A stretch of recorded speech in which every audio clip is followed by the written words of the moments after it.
Technical গৌতমজি চ্যানেলে তোমাদের সবাইকে স্বাগত জানিয়ে আবারও একটা ভিডিও নিয়ে এলাম নতুন বন্ধুদের জন্য। এই ভিডিওর মাধ্যমে আমি দেখাবো এলজি এবং আরো কিছু কিছু ব্র্যান্ড রয়েছে যারা একটা ক্যাপাসিটরের মাধ্যমে ফ্যান এবং কম্প্রেসারকে রান করাচ্ছে।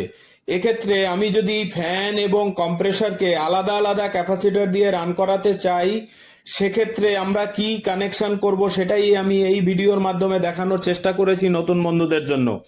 ফ্রেন্ডস, এই ভিডিওটা দেখে যদি তোমাদের ভালো লেগে থাকে তাহলে অবশ্যই একটা লাইক এবং কমেন্ট, সাবস্ক্রাইব করে পাশেই থাকবে। তোমাদের একটা লাইক পরবর্তী ভিডিও তৈরি করতে আমাকে ভীষণ এনার্জি তৈরি করে।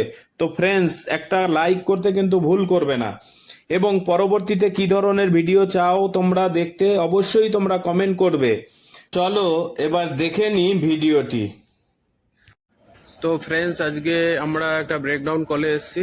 তো আমাদের কলকাতায় 35 টেম্পারেচার এখন শো করছে, 145 স্ট্যান্ডিং প্রেসার পাচ্ছি R22 গ্যাসে। এর থেকেও যদি টেম্পারেচার একটু বেড়ে যায় সেক্ষেত্রে কিন্তু R22 গ্যাসে 150 PSI পর্যন্ত প্রেসার আমরা পেতে পারি।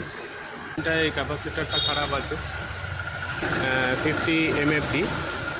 তো ফ্রেন্ডস, আর একটা জিনিস ক্লিয়ার করতে চাই, এমএফডি আর ইউএফডির ভেতরে কিন্তু কোনো পার্থক্য নেই, ঠিক আছে?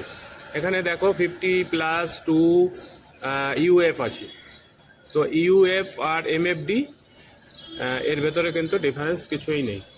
ফ্রেন্ড, এমএফডি এবং ইউএফডি দুটো জিনিস একই, মাইক্রোফ্যারাড। তো ইউএফেও ওই মাইক্রোফ্যারাডেই আসবে, সুতরাং জিনিস দুটো একই। আশা করি তোমরা বুঝতে পেরেছো। ক্যাপাসিটার এই ব্যাপারে কিন্তু কনফিউশন আছে অনেকেরই, কিন্তু এটা কোনো প্রবলেম নেই।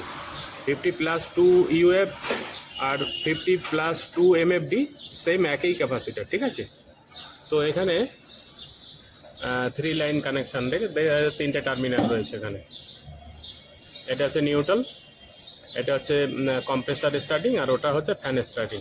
তো ফ্রেন্ডস, আমাদের কাছে এখন আপাতত এই ক্যাপাসিটারটা নেই, মানে 50+2 নেই আমার কাছে, 50+2 নেই। তো আমরা 50+2টাকে তৈরি করবো। এই যে আমরা ক্যাপাসিটার নিয়েছি, দেখো এটা দুটো টার্মিনাল আছে যে, ঠিক আছে? এটা তোমরা দেখতেই পাচ্ছ, এই যে 50 UF, ঠিক আছে? 50 UF অথবা এমএফডিও বলতে পারো, নো প্রবলেম। তো এটা দিয়ে কিন্তু আমরা কানেকশনটা করব। তো আমাদের দরকার, ওখানে আছে যেহেতু 50+2 আছে, তো এই 50-র সঙ্গে আমরা আলাদা একটা 2 ক্যাপাসিটর নিয়ে নিচ্ছি এবং পুরোনোটাকে খুলে দিচ্ছি। কানেকশন করে নিয়েছি ফ্রেন্ডস, তোমরা দেখতেই পাচ্ছ। ব্লু গ্রিনটা হচ্ছে নিউট্রাল পয়েন্ট, ওটাই আমাদের রানিং। রেড হচ্ছে আমাদের ফ্যানের স্টার্টিং এবং হোয়াইট হচ্ছে আমাদের কম্প্রেসারের স্টার্টিং। বড় ক্যাপাসিটারে যে দুটো পয়েন্ট রয়েছে, দুটো পয়েন্টের একটা পয়েন্টের 3টে তারের কানেকশন, ওটা হচ্ছে আমাদের নিউট্রাল পয়েন্ট, ওটাই হচ্ছে আমাদের রানিং। এবং সিঙ্গেল পয়েন্টে আমরা হোয়াইট যে তারটা কানেকশন করেছি ওটা হচ্ছে কম্প্রেসারের স্টার্টিং, আর রেড হচ্ছে আমাদের ফ্যানের স্টার্টিং। তো ফ্রেন্ডস, আমরা মেশিনটাকে স্টার্ট করে দিয়েছি, তোমরা দেখতেই পাচ্ছ যে মেশিনটা অলরেডি রান করছে। তো এই ছিল কানেকশন। বুঝতে অসুবিধা হলে অবশ্যই তোমরা কমেন্ট করবে। কানেকশন কমপ্লিট করার পরে আমরা ফিট করে দিয়েছি, সেটা তোমাদের দেখাচ্ছি। এলজি মেশিনে কিন্তু ক্যাপাসিটার একসঙ্গেই থাকে, ঠিক আছে? 3টে টার্মিনালের ক্যাপাসিটার কিন্তু থাকে, এই যে এটা থাকে এলজি মেশিনে। এই যে ফ্রেন্ডস, তোমরা দেখতেই পাচ্ছ